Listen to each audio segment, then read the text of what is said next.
მე წავიკითხე პირველმა ის რომანი ძალიან დიდი ხნის წინ 2010 წელს ჯერ სანამ დაიბეჭდებოდა და მე ყოველნაირი სუბიექტურობის გარეშე ვთვლი რომ ქართულ თანამედროვე ლიტერატურაში არის ერთ-ერთი ყველაზე გამორჩეული და მაღალი დონის პროზაული ნაწარმოები და ჟანრი არის ძალიან სადავო ბევრისთვის. აი მაგალითად აღწერაში აწერია რომ არის უტოპიური რომანი და ჩემთვის ეს არის დისტოპიური უფრო. სადღაც არის ზღვარზე უტოპიასა და დისტოპიას შორის, მაგრამ არის უფრო უტოპიური.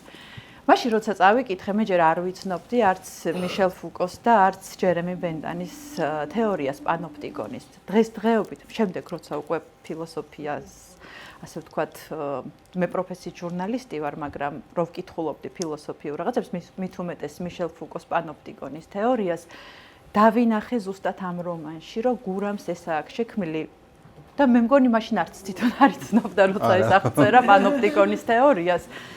ეს არის მუდმივი თვალთვალის ქვეშ მყოფი ადამიანები.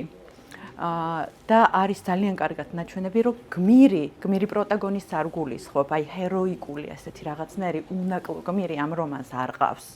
ადამიანის ამბივალენტურობა, მუდმივი გაორება, ბოროტსა და სიკეთეს შორის არის ამ რომანში ძალიან კარგად პერსონაჟებში ნაჩვენები. თავისი სტრუქტურითაც ხომ ძალიან სპეციფიკურია, რომანი რომანში და შემდეგ კიდე პერსპექტივა არის სხვა რომანის.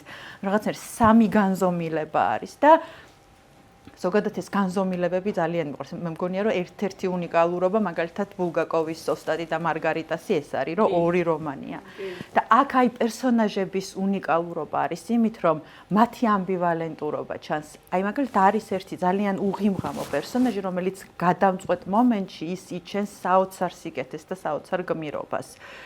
და არის ასეთი ეპიზოდები, რაც მე ყველაზე მეტად მომწონს, არახელოვნური გმირი და ჰეროიზმი, არამედ ადამიანის დაცემული ბუნება, რომ უცებ შეიძლება რაღაცა საოცარ მსხვერპლ შეწირვაზე წავიდეს და საოცარი სიკეთე გააკეთოს. ძალიან ბევრი რაღაც არის. ჩემთვის არის ფილოსოფიური, დისტოპიური რომანი.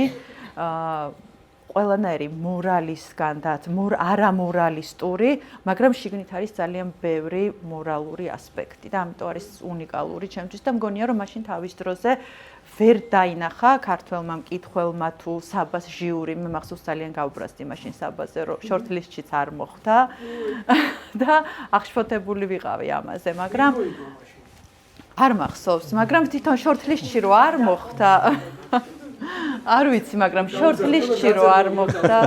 შორტლისტში რო არ მოხდა, მე სუბიექტურად ძალიან გავბრაზდი, იმიტომ რომ ვთვლიდი, მაგრამ მეორე მომენტი იყო ის, რომ ვთვლიდი, რომ ქართველი შეიძლება მკითხველის დიდი ნაწილი ჯერ ამისთვის, ამის გასაგებად მზად არ იყო და მგონია, რომ ეხლა უფრო მზად არის.